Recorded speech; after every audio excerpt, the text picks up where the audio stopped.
संकल्प लें। परम पूजनीय साध्वी जी को वंदन। आज मैं आपसे भागवत जी के अष्टांग हृदयम शास्त्र की एक बहुत महत्वपूर्ण अध्याय की बात करना चाहता हूं, जिसकी तरफ प्रदीप भाई ने इशारा ही कर दिया।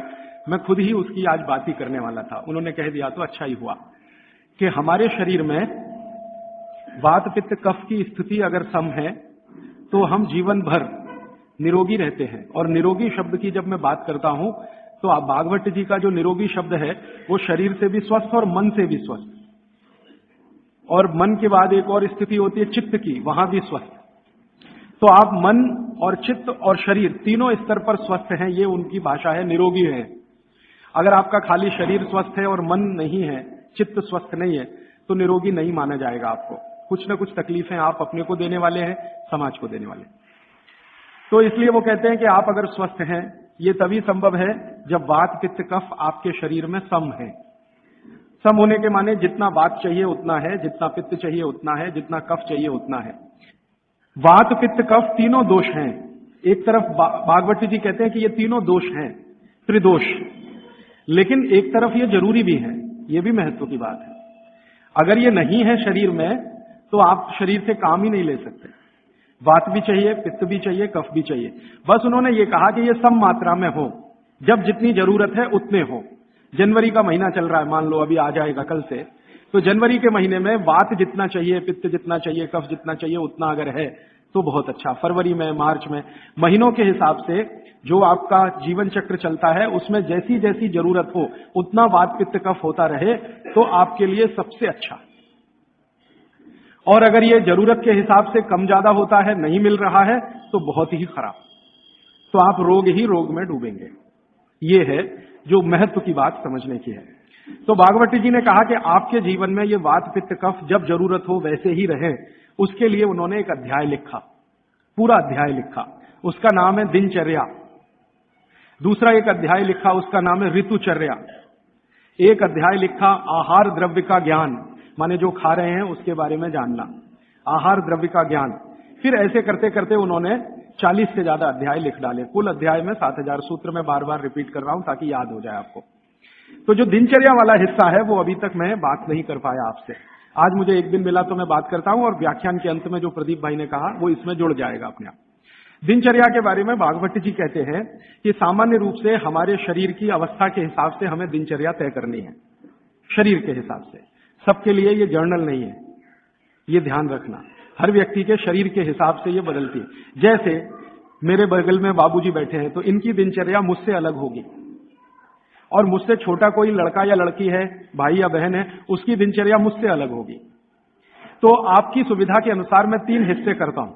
मैंने पहले भी वो 3 हिस्से किए हैं। जवानी शुरू होती है 18-19 वर्ष में, इस देश में ऐसा माना जाता है। भागवत जी के हिसाब से ये बराबर नहीं है, आज माना जाता है। हमारे यहाँ 18 साल पर वोट देने का अधिकार आपको मिलता है, ऐसा माना जाता है कि आप में परिपक्वता है।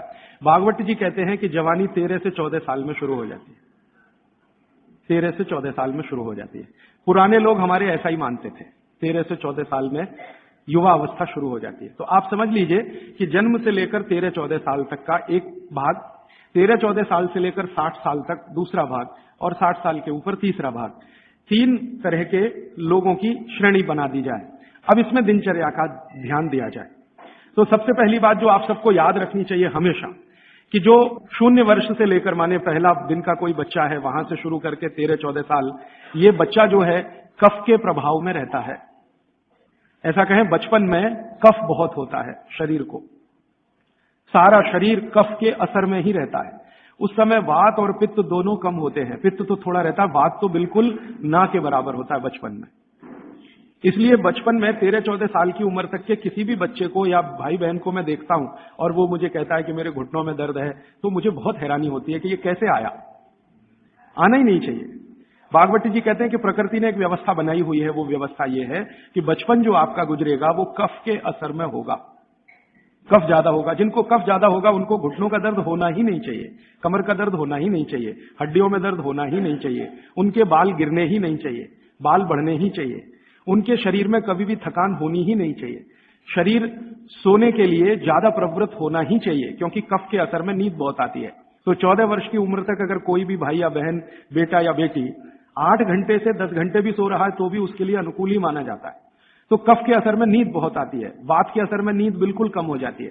तो कफ के असर में अगर वो बच्चा है तो उसके शरीर की एक तरह की दिनचर्या ऋतुचर्या है। फिर क्या होता है कि 14 साल से ऊपर लेके 60 साल तक जवानी मान लीजिए, तो इसमें पूरा शरीर पित्त के असर में रहता है। 14 साल से लेकर 60 साल तक पित्त का असर होगा, तो शरीर को पित्त का असर होगा ही ये इतने दिनों में। तो इनके लिए एक तरह की ऋतुचर्या दिनचर्या। और तीसरा है 60 के ऊपर की जब उम्र हो जाती है तो वात के प्रभाव में आ जाता है पूरा शरीर। तो 60 के ऊपर उम्र जिनकी हो गई, अब वो मुझे ये कहें कि राजीव भाई घुटने दुख रहे हैं, तो समझ में आता, ठीक है भाई, स्वाभाविक है आपके लिए, हड्डियां कमजोर हो रही हैं, बिल्कुल स्वाभाविक है। ये उतना ही स्वाभाविक है जैसे आपके जीवन में बहुत सारी दूसरी चीजें स्वाभाविक होती है। तो 60 के बाद जब तक आप जीवित हैं वात के प्रभाव में है, 60 से पहले 14 वर्ष तक जब तक आपकी उम्र है आप पित्त के प्रभाव में हैं, और 14 वर्ष से कम आपकी उम्र है तो आप कफ के प्रभाव में हैं। तो मैं कफ से शुरू करता हूं। कफ से शुरू करें कि कफ प्रधान जो बच्चे हैं 14 साल तक, उनकी दिनचर्या कैसी होनी चाहिए। उनके लिए भागवत जी कहते हैं कि ये जो कफ के प्रभाव में बच्चे हैं, ये आज से मैं आपसे माफी मांगते हुए कह रहा हूं, कफ के प्रभाव के बच्चों को जितनी चाहे उतनी नींद लेने दीजिए। आप उनको टोका टाकी मत करिए। अक्सर मैंने देखा है मां बाप की जो टोका टाकी बच्चों के लिए, अरे इतनी देर सोता है, वो सोएगा ही क्योंकि कफ के असर में है।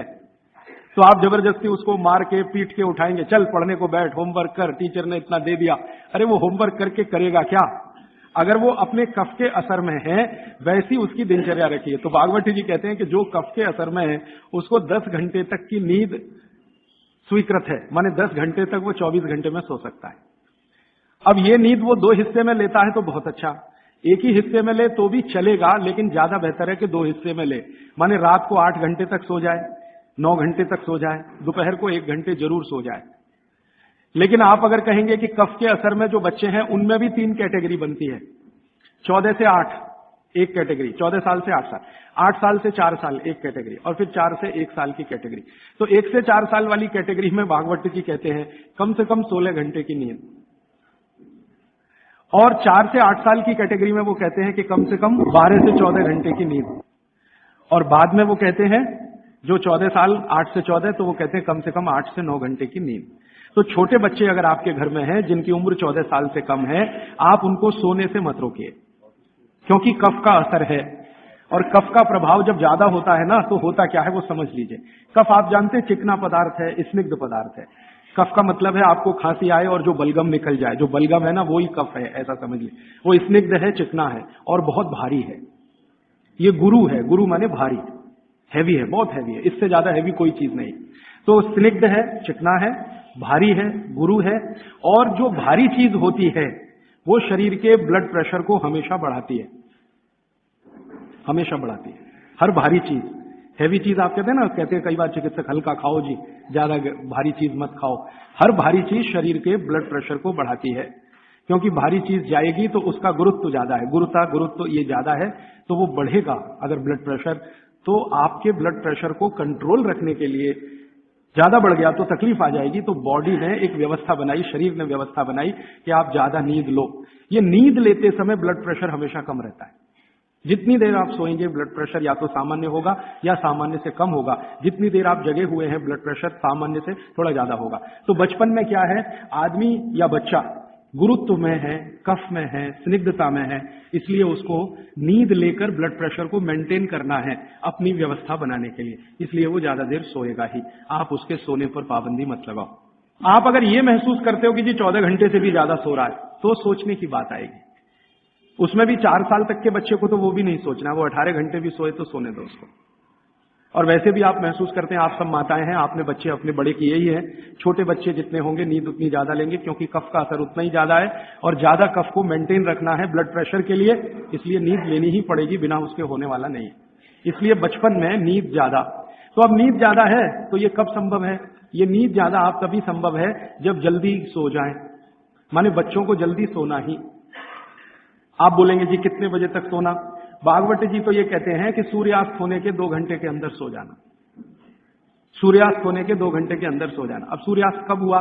चेन्नई में मान लीजिए 6 बजे हुआ, तो हर बच्चे को 8 बजे तक सो ही जाना। कंपलसरी सो जाना। अब ये तब संभव है जब आप बच्चों को थोड़ा टीवी से दूर रखें। भागवत जी के समय में टीवी नहीं था, होता तो उस पर भी कमेंट करते। अब ये आ गया पिछले 50 साल में, आधुनिक विज्ञान ने इसको दे दिया। तो टीवी से बच्चों को दूर रखें ताकि उनके सोने की कमी ना आए। टीवी देखने में आजकल बच्चे 11 बजे तक 12 बजे तक जगते हैं, तो उनके नींद में कमी आती है। नींद में अगर कमी आएगी तो कफ के असर में नींद अगर पूरी नहीं लेंगे तो फिर कफ बिगड़ेगा, और ये बिगड़ा हुआ कफ बच्चों को चिड़चिड़ा बनाएगा, चिड़चिड़ा। बच्चों को अगर नींद पूरी नहीं लेंगे, इसको ध्यान रखिए, तो उनमें चिड़चिड़ापन आएगा, गुस्सा भी आएगा। और चिड़चिड़ापन और गुस्सा उनमें है तो वो आपकी कोई बात नहीं मानेंगे।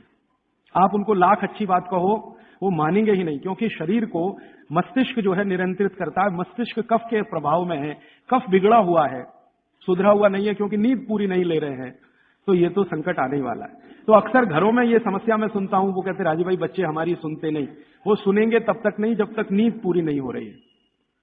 आप उनकी नींद पूरी होने दीजिए, 8 घंटे 9 घंटे की 10 घंटे की नींद पूरी, फिर देखिए वो कितने अच्छे से सुनते हैं। अब मैं आता हूं जो आपने प्रश्न किया, जब आदमी कफ के असर में होता है, कोई भी बच्चा हो तो भी बड़ा हो तो भी, कफ के असर में जब भी होगा, चिड़चिड़ा होगा, गुस्सैल होगा, क्रोधी होगा, लड़ने को हमेशा तैयार होगा, और बहुत कफ अगर उसका बिगड़ा हुआ है तो वो ऐसा ही होगा जैसे कल बेनजीर भुट्टो को गोली मारने वाला। ये कफ के असर में ही होता है, तब होता है। कोई भी कफ प्रकृति का व्यक्ति किसी को भी गोली मार सकता है अगर उसका कफ इतनी तीव्रता पर है, बिगड़ा हुआ। गोली मार सकता है, बम मार सकता है। किसी के खून को निकलते देख उसके कफ को शांति आती है, मन में उसके संतुलन आता है। तो कफ जो है ना बहुत अच्छी चीज है, लेकिन एक लिमिट के बाद जब ये बाहर जाता है तो दुनिया की सबसे खतरनाक चीज है। और दुनिया में जो अध्ययन हुए हैं, जो अभ्यास हुए हैं, कि जितने भी अपराधी प्रवृत्ति के लोग हैं दुनिया में, वो कफ के असर में ही सारे अपराध करते हैं। लेकिन कफ बिगड़ा हुआ है, और इसी कफ का असर है कि प्रेम भी बहुत पैदा होता है। बहुत प्रेम पैदा होगा इसी कफ के असर में। आप किसी छोटे बच्चे को देखते हैं ना, आपके दिल में अत्यंत प्रेम पैदा हो जाता है, वो कफ का असर है। कफ प्रेम भी पैदा करता है और कफ आदमी को जहरीला भी बना देता है। महत्व की बात है कि कफ जब तक नियंत्रण में है तो प्रेम भाव पैदा करेगा, सद्भाव पैदा करेगा, और जब ये बिगड़ गया, निकल गया बाहर, तो ये खतरनाक से खतरनाक चीजें बता देगा। अब मैं आपको भागवत की बात छोड़कर मेरी बात एक जोड़कर सुनाता हूं तो बहुत अच्छे से समझ में आए। आपने कई बार अखबारों में पढ़ा होगा, न्यूज़पेपर में, मैगजीन्स में पढ़ा होगा कि दुनिया में सबसे खराब बच्चे अमेरिका के हैं। सबसे खराब बच्चे दुनिया में, सबसे खराब। उनकी खराबी का कोई लिमिट नहीं है। आपने अक्सर न्यूज़पेपर पढ़े हैं कि हाई स्कूल के बच्चे जेब में से रिवॉल्वर निकाला और पट पट पट पट टीचर को मारा, अपने पड़ोसी को मारा, इसको मारा और अंत में खुद को मारा। अमेरिका की मुश्किल से कुल आबादी 27 करोड़ है। इसमें से लगभग 3 करोड़ के आसपास बच्चे हैं, ऐसा वो कहते हैं। इन 3 करोड़ बच्चों में 30 लाख जेल में बंद हैं, जेल में बंद हैं। और जिनकी उम्र 14 साल की, 12 साल की, 11 साल की, 10 साल की, ऐसी उम्र के बच्चे जेल में बंद हैं। होना चाहिए स्कूल में, लेकिन है जेल में। ये जो अमेरिका की स्थिति है, ये कनाडा की भी है, यही स्थिति ब्रिटेन की है, यही फ्रांस की है, यही जर्मनी की है, यही स्वीडन की है, यही स्विट्जरलैंड की है। इन सभी देशों में, जो ठंडे देश माने जाते हैं, बच्चे सबसे ज्यादा बिगड़े हुए हैं। आपको सुनकर हैरानी होगी, अमेरिका, यूरोप के देशों में सबसे ज्यादा जो अपराध हो रहे हैं, उनमें लगभग 65 से 70% अपराध बच्चे कर रहे हैं। वो चाहे बलात्कार के हों, चाहे छेड़खानी के हों, या गोली मारने के हों, या लूटमारी के हों, बच्चे कर रहे हैं। बच्चे जिनको हम 14 साल तक की उम्र का मानते हैं, वो कर रहे हैं। परिणाम क्या है? बिगड़े हुए कफ के प्रभाव में है वो सब बच्चे। बिगड़े हुए कफ के प्रभाव में जो भी रहेगा हिंसा ही करेगा, अहिंसक हो नहीं सकता। कफ जैसे ही बिगड़ता है तो हर तरह के नेगेटिव विचार और बुरे विचार शरीर में आएंगे। अब वो शरीर की एक स्वाभाविक क्रिया है। इसको रोकना है तो क्या करें? इसको रोकना है तो कफ कम करो, बिगड़ने मत दो। और कफ बिगड़े नहीं तो भागवत जी कहते हैं इसकी सबसे अच्छी अचूक दवा है भरपूर नींद लेना। मुफ्त का इलाज है। बिगड़े हुए कफ को सुधारना है, कंट्रोल में। ये बड़ों के लिए भी मैं कह रहा हूं, क्योंकि आगे आपको भी समझ में आएगा कि आपके शरीर में भी अगर कफ की स्थिति बिगड़ रही है तो भरपूर नींद लेना शुरू करिए, कफ अपने आप आपका कंट्रोल में आ जाएगा, क्योंकि शरीर ही कर लेता है ये सब। बस ध्यान दीजिए। इसका मतलब ये है कि बच्चों को चिड़चिड़ेपन से बचाना, गुस्से से बचाना, निगेटिविटी से बचाना, गलत रास्ते पे ना चले जाएं। अब गलत रास्ता आप सब समझते हैं, जैसे हमारे प्रदीप भाई कह रहे थे कि आजकल बच्चे भाग रहे हैं घर छोड़कर बॉयफ्रेंड के साथ या गर्लफ्रेंड के साथ। ये बिगड़े हुए कफ की अवस्था है। क्योंकि मैं तो ट्रीटमेंट भी करता हूं होम्योपैथी में। ऐसे बहुत सारे लड़के लड़कियां इलाज के लिए मेरे पास आते हैं जो घर छोड़कर भागे हुए। क्यों भाग गए जी? पिताजी अच्छे नहीं लगते, माताजी अच्छी नहीं लगती, जिन माता पिता ने पैदा किया वही अच्छे नहीं लगते। कफ इतना खतरनाक है, आप जरा समझिए इस बात को। जो माता पिता ने जीवन के सारे कष्ट झेलकर उनको बड़ा कर दिया 14 साल का। क्योंकि मैं आपको एक विनम्र बात कहना चाहता हूं, मेरा ऑब्जर्वेशन है, दुनिया में बच्चों को बड़ा करना सबसे मुश्किल काम है, सबसे मुश्किल काम मानता हूं। धीरू भाई अंबानी होना सबसे आसान काम है। हाँ, आपके पास कुछ पैसा नहीं है, 10,000 करोड़ बनाना, 20,000 करोड़, 1 लाख करोड़ बनाना सबसे आसान काम है, सबसे आसान काम है। लेकिन एक बच्चे को बड़ा कर देना या 2 बच्चे को बड़ा कर देना दुनिया का सबसे मुश्किल काम है। आप फैक्ट्री चला सकते हैं, 1 चला सकते हैं, 10 चला सकते हैं, 20 बहुत आसान है आपके लिए, क्योंकि उसको मैनेज करने के लिए बहुत मैनेजर आपको मिल जाएंगे, विशेषज्ञ मिल जाएंगे। लेकिन बच्चे को बड़ा करने के लिए मैनेजर किराए पे नहीं मिलता, मिलता है तो वो बच्चों को बड़ा नहीं कर सकता। दुनिया में एक्सपेरिमेंट हुए हैं, परिवार के बाहर बच्चों को बड़ा करने के सबसे ज्यादा एक्सपेरिमेंट यूरोप में हुए हैं। कॉन्वेंट है ना, कॉन्वेंट, ये बच्चों को बड़ा करने के ही केंद्र हैं। ऐसे बच्चों को जो परिवार से बिछड़े हैं, छूटे हुए, लावारिस बच्चे, कॉन्वेंट स्कूल सब फेल हो गए अमेरिका और यूरोप में। वो बच्चों को सिखा नहीं पाए जो सिखाना चाहिए, और ज्यादा कॉन्वेंट के बच्चे ही वहां मर्डर कर रहे हैं, हिंसा कर रहे हैं, जेब काट रहे हैं। तो बच्चे को बड़ा करना मैं मानता हूं दुनिया का सबसे मुश्किल काम है। और आप जो भी अपने बच्चों को बड़ा कर रहे हैं, आप समझ लीजिए दुनिया का सबसे मुश्किल काम आप कर रहे हैं। तो इसमें छोटी सी बात याद रखिए कि ये बच्चे ठीक से बड़े हों, कफ का बिगाड़ इनको कहीं गलत रास्ते पर ना ले जाए। तो इसके लिए बहुत सरल उपाय है कि नींद उनको भरपूर लेने दीजिए। कई बार आप ऐसा मत करिए, बच्चों को कई बार ऐसा लगता है झपकी आ रही है तो आप जबरदस्ती पढ़ने को मत बिठाइए। कुछ बच्चे ऐसे हैं जो मेज कुर्सी पे बैठते ही ऊँघने लगते हैं, तो उनसे कहिए कि देखो किताब बंद कर दो और जाके सो जाओ। वो 20-25 मिनट सो के आएंगे, पहले से ज्यादा फ्रेश होंगे, क्योंकि सो के उठते ही कफ का असर कम हो जाएगा। और कफ के असर में पढ़ाई नहीं होती, ये और बात एक जान लीजिए, कफ के असर में पढ़ाई नहीं हो सकती। पढ़ाई अच्छी करनी है तो पित्त के असर में ही होती है। पित्त बढ़ना चाहिए, कफ कम होना चाहिए, तभी पढ़ाई अच्छी होगी। तो जब तक कफ बिगड़ा हुआ है, असर उसका भयंकर दुष्प्रभावी है। पढ़ने के लिए मत बोलिए उनको, कहिए सो जाओ। कफ बिगड़ा हुआ हो तो सबसे अच्छा उपाय है कहो सो जाओ। तो 20 मिनट सोएंगे, आधा घंटे, 1 घंटे या 2 घंटे सो जाए, फिर कहो अब उठने दो, अपने आप से उठने दो। अब अपने आप से जब उठे तब उनका कफ पूरी तरह से शांत होगा, फिर जो भी पढ़ेंगे मगज में बैठेगा, दिमाग में बैठे। और एक छोटी सी बात, आप सवेरे सवेरे स्कूल जाने के लिए जो मार मार के उठाते हैं अपने बच्चों को, आप बहुत बड़ा अत्याचार कर रहे हो, बहुत बड़ा अत्याचार कर रहे हो। कारण क्या है वो समझ लीजिए, समझ लीजिए। वो ये मैं ये कह रहा हूं कि आप करें जरूरी नहीं है, लेकिन समझ जरूर लीजिए, ताकि आपको करते समय ध्यान में रहे कि मैं ठीक कर रहा हूं या गलत। बच्चों को मार मार के सवेरे जब आप उठाते हैं तो बहुत बड़ा अत्याचार उनके ऊपर होता है। वो क्या होता है, सुबह का समय कफ का समय है, दिन के हिसाब से सुबह का समय कफ का समय है। उस समय उनको सबसे गहरी नींद आएगी, वो प्रकृति का नियम है। और उसी समय मार पीट के आप उनको उठा के बाथरूम में करते, चल जल्दी से ना, बस आ गई है, ऑटो रिक्शा आ गया है। अरे ये बस और ऑटो रिक्शा क्या करेंगे उसकी जिंदगी को। मैंने ही क्या कर लिया इतना सब पढ़ने के बाद, क्योंकि जो कुछ मैंने पढ़ा है वो मेरी जिंदगी के कभी काम नहीं आया। काम तो वो आ रहा है जो मैंने स्कूल में नहीं पढ़ा, कॉलेज में नहीं पढ़ा।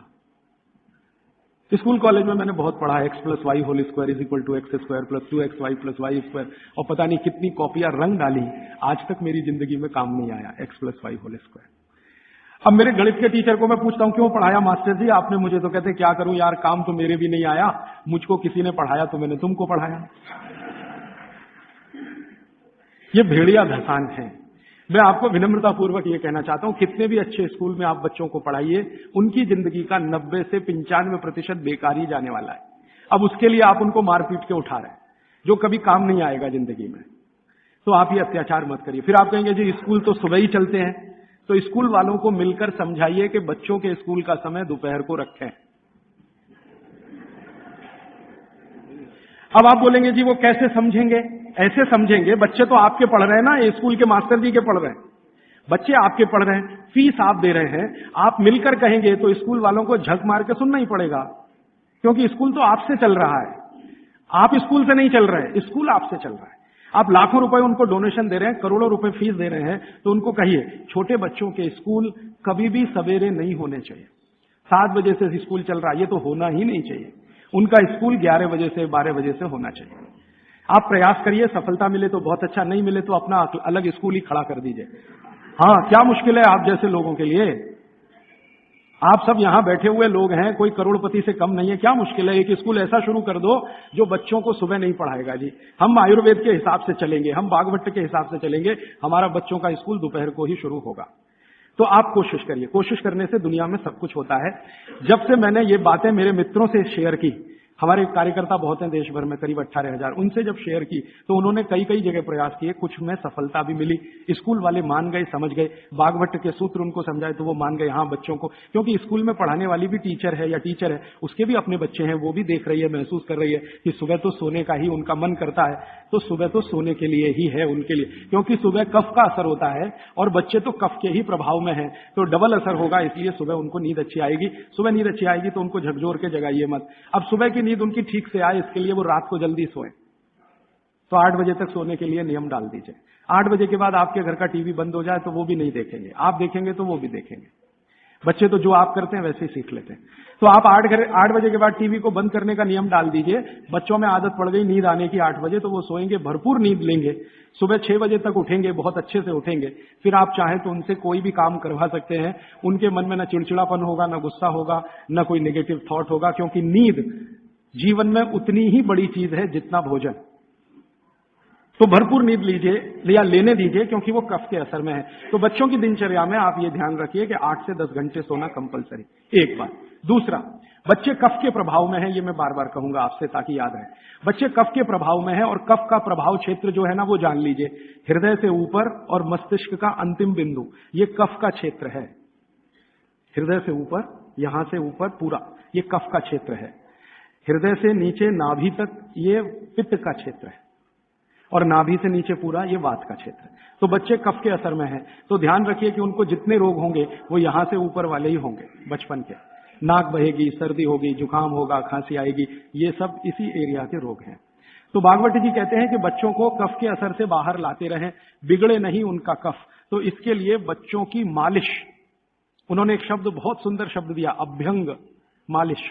मालिश बहुत जरूरी है, बच्चों की मालिश बहुत ही जरूरी है।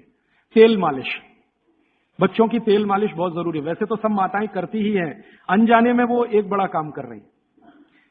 कफ को कम करने की जो दूसरी चीज बताई है बागवट ने, एक तो मैंने बताया नींद, जो कफ की विकृति को कंट्रोल में लाती है। दूसरी चीज जो कफ को कंट्रोल करती है, नियंत्रित करती है, वो है मालिश, घिसाई, रगड़ाई, ये कफ को कंट्रोल करती है। नींद के बाद हो गई मालिश, तो बच्चों की मालिश अत्यंत जरूरी है। तो सुबह जब वो सोकर उठते हैं, शौच आदि से निवृत्त होकर आते हैं, तो उनकी मालिश होनी ही चाहिए। अब बागवती जी ने कहा है कि जो कफ के असर में है वो व्यायाम ना करे, वो प्राणायाम ना करे, योग आसन भी ना करे।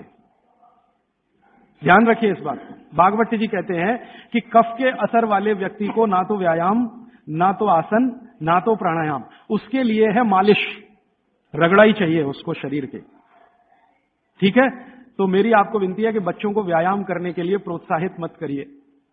कई बार माता पिता टीवी का चैनल खोल के वो रामदेव जी का चल रहा है, चल तू भी कर, उसके लिए नहीं है ये। व्यायाम, योग, प्राणायाम उनके लिए सबसे उपयोगी है जो पित्त के प्रभाव में है। वात के प्रभाव वालों को बहुत मामूली, पित्त वालों को सबसे ज्यादा, कफ वालों को बिल्कुल नहीं। योग, प्राणायाम, आसन कफ वालों को बिल्कुल नहीं, वात वालों को थोड़ा, पित्त वालों को सबसे ज्यादा। ये है सूत्र बागवती जी। तो बच्चों को मत प्रेरित करिए कि तुम आसन करो, कि तुम प्राणायाम करो, कि तुम ऐसी एक्सरसाइज करो। उनके लिए तो कफ के असर में है, तो ये एक्सरसाइज जितनी कम हो उतना अच्छा।